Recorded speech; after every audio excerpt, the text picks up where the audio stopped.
Mais Saúde, o programa de saúde da Terceira Via retorna no seu terceiro e último bloco. Professora Ana Pellegrini, como diagnosticar o câncer de pele e, em segundo lugar, ocupe todo o tempo que tem à sua disposição para orientar a nossa população de telespectadores com relação às medidas práticas para evitar o câncer de pele.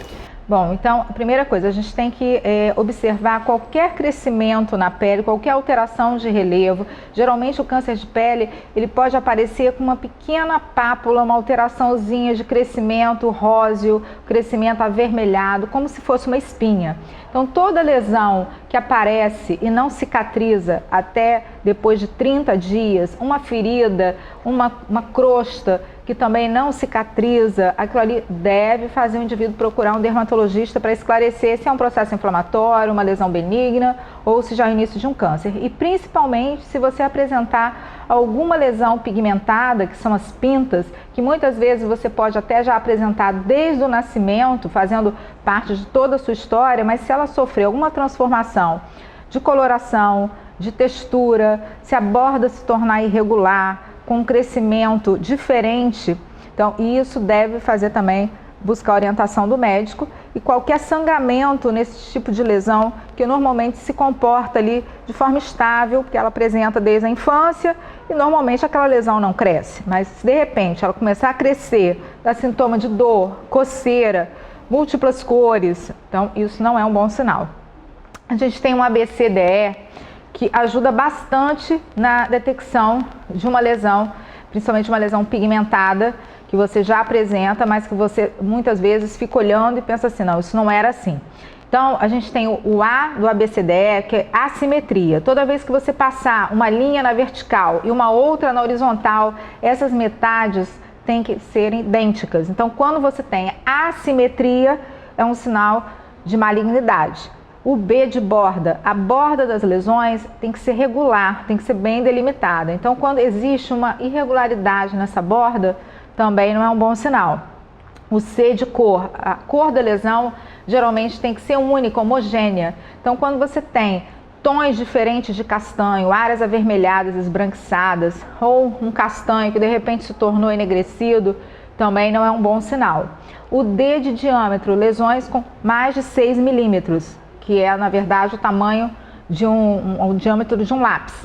Também não é um bom sinal. E a evolução, como eu falei anteriormente, que é o E de evolução, são lesões que se comportam, de repente, de maneira diferente, com crescimento, com um prurido, com uma coceira. Então, isso tudo tem que correr para o médico tirar a dúvida. E a maneira mais fácil também de você detectar é fazer um autoexame frequente da sua pele.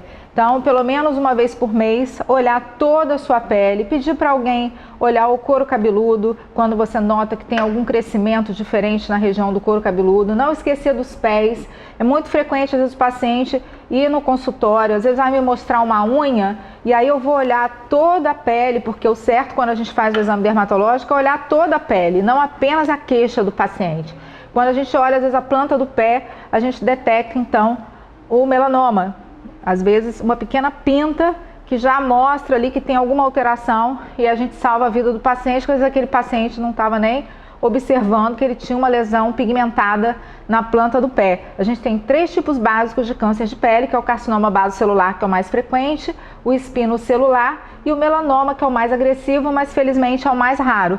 Esse tem que ser detectado, assim como os outros, o mais precoce possível para facilitar a abordagem do tratamento. Mas o melanoma, como é um tumor que frequentemente dá metástase, é invasivo, comprometendo outros órgãos e muitas vezes levando a uma alta taxa de mortalidade, ele tem que ser detectado o quanto antes para que não haja invasão e um prognóstico ruim para o paciente. Agora vamos utilizar os nossos últimos minutos, lamentavelmente, para que você faça um rol, um elenco de medidas de proteção do câncer de pele para os nossos telespectadores. Então vamos lá, lembrar então que a proteção ideal não é simplesmente só a utilização de filtro solar. Então buscar sempre utilizar um filtro solar com um fator de proteção adequado para a sua pele, ou seja, pacientes negros pacientes morenos, um fator de proteção, que é o número que está no rótulo do produto, de no mínimo 30.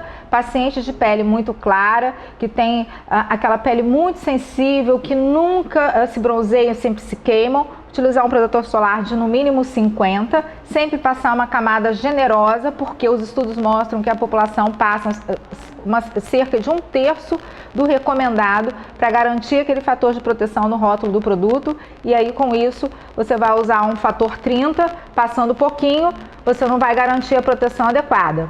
Além disso, reaplicar, como eu falei, na frequência ideal, a cada 2, 3 horas, dependendo das atividades, se você tem uma sudorese intensa, ou até se você tem mergulho, né? Se está na praia, na piscina, a cada 40 minutos, 1 hora, você deve reaplicar. Tentar, mesmo com a utilização de filtros adequados, se manter à sombra depois das 10 da manhã até 3 horas da tarde, porque nesse horário você tem uma concentração maior de ultravioleta B, que é a radiação mais cancerígena. Lembrar que filtro solar não é passaporte para o sol. O fato de você estar com um bom filtro não significa que você pode ficar horas no sol, porque você nunca vai ter proteção total mesmo usando um filtro com fator 100. E, além disso, as outras medidas de proteção que eu falei anteriormente, buscar ficar à sombra, utilizar um guarda-sol com um tecido adequado. A gente tem alguns tecidos que incorporam dióxido de titânio na fibra, que é um filtro solar, que aumenta a proteção do tecido. Buscar usar um óculos de sol de boa qualidade para proteger os seus olhos. E as roupas também, na hora de fazer o esporte, utilizar roupas que nós temos tecidos também que são adequados para o paciente que faz esporte, que anda de bicicleta, que corre, para que você não tenha que ficar reaplicando o filtro solar, porque aí a roupa, sendo uma roupa adequada, ela vai proteger e vai substituir o filtro solar naquela região. Mais Saúde agradece a presença da professora Ana Pellegrini. Terminamos aqui o nosso terceiro bloco e agradecemos os nossos telespectadores por terem nos acompanhado nesse encontro. Bom, muito obrigado e até a próxima vez.